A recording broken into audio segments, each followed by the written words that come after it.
Peace and blessings, family. I want to kind of briefly talk about something that has been, on my mind for quite some time now. So I'm seeing on social media an increasing number of, especially young people, who are very misinformed about Black African history. And as a result, they are going to social media spewing more misinformation and not even identifying with blackness or Africanness. And this is, culminated into this association with black folks claiming that they're indigenous Americans, that they have no connection with folks in the Caribbeans and vice versa, or in Africa or in Europe, or that, we were the Moors, we were the Hebrew Israelites, lost tribe of Shabazz, anything but African people. And I attribute this to a number of factors, but one of the main factors is, the inaccessibility of Africana studies to a lot of laypersons, even those who went to college.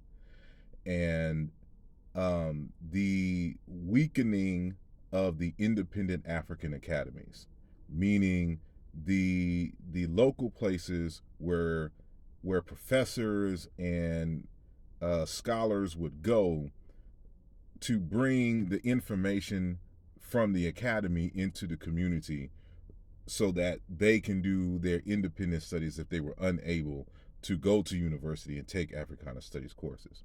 And then so it is with that I want to recommend this text here. And I'm not sure if it's going to be, on the right side when I show it, but this text is titled John Henrik Clarke and the Power of African History, Africological Quest for Decolonization and Sovereignty by Dr. Ahati N. Toure. Now, I know this author. He was at the University of Houston when I was an undergrad, when he was working on his PhD. And this is a very, very excellent work and covers a wide range of things, including the independent African academies.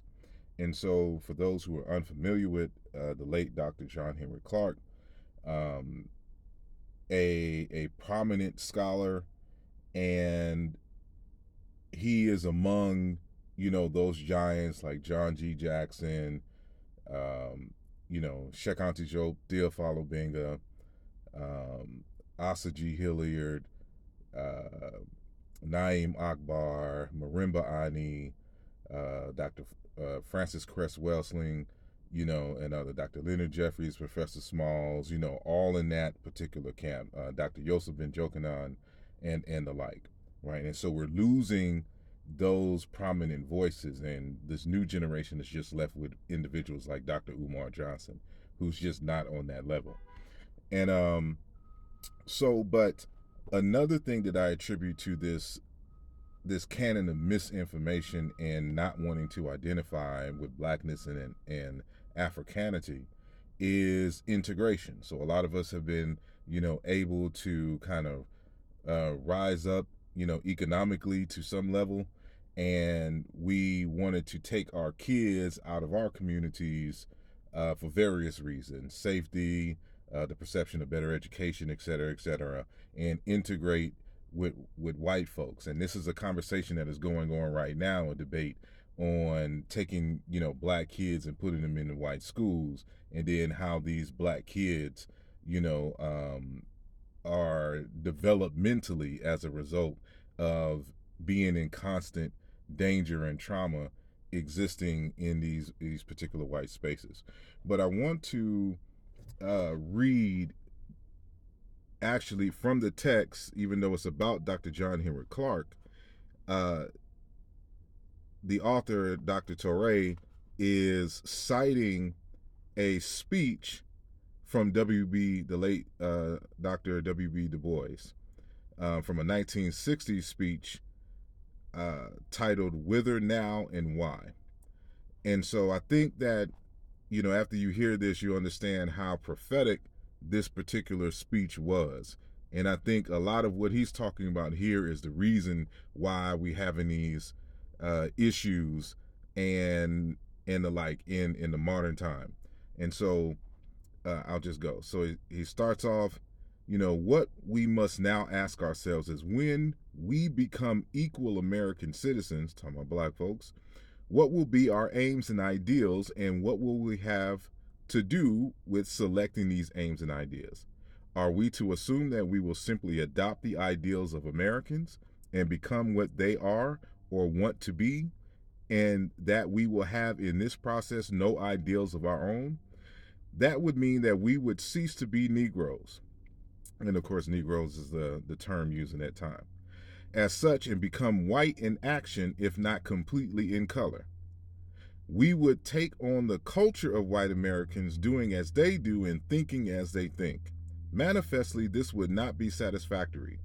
Physically, it would mean that we would be integrated with Americans, losing, first of all, the physical evidence of our color and hair and racial type.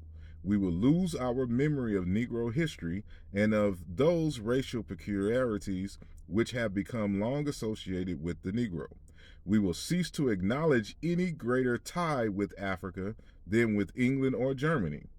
As I have said before, and I repeat, I am not fighting to settle the question of racial equality in America by the process of getting rid of the Negro race, getting rid of black folk, not producing black children, forgetting the slave trade and slavery, and the struggle for emancipation, of forgetting abolition, and especially of ignoring the whole cultural history of Africans in the world. The deficiency of knowledge of Negro history and culture, however, will remain, and this danger must be met, or else American Negroes will disappear. Their history and culture will be lost. Their connection with the rising African world will be impossible. This is cited on pages 192 and 193 of this particular text. And he predicts so much. And this is one of the reasons why everybody thinks they're pretendians, FBAs, and the whole nine. Hebrew Israelites, or even just, Christian, and we don't see color and all this other kind of stuff, right? We shouldn't support black businesses because, we don't have to put color in front of it, all this other kind of stuff, right? We're losing our sense of self, and what black folks in America don't realize, it is the Africanness, it is the African speech patterns, it is the African semantics, is a linguistic term. It is the African way of being and worldview that gives you the unique characteristics that makes you you. The more you integrate and try to be somebody else, you lose everything, and you no longer, can have claim to that particular identity and ways to be. And so I recommend this text again for a whole lot of reasons, especially when trying to understand the nature of the evolution of the independent African academies and the strategies that we use to teach, to obtain knowledge and to teach in our communities, right? And the particular mandates that we propose. And Dr. Toure puts a really good table in here, if I can find it real quick before this time runs out. Maybe not. In terms of, he said, the features of the Independent African Academy, page 45, in terms of research methodology, pedagogical methodology, theoretical assumptions, and the publication mandate, right? These are the things that we were concerned with. And I think it's the anti-intellectualism and its rise here in the United States is a large part to blame for all of this as well. So let me know your thoughts and the comments, and we'll talk later. Peace.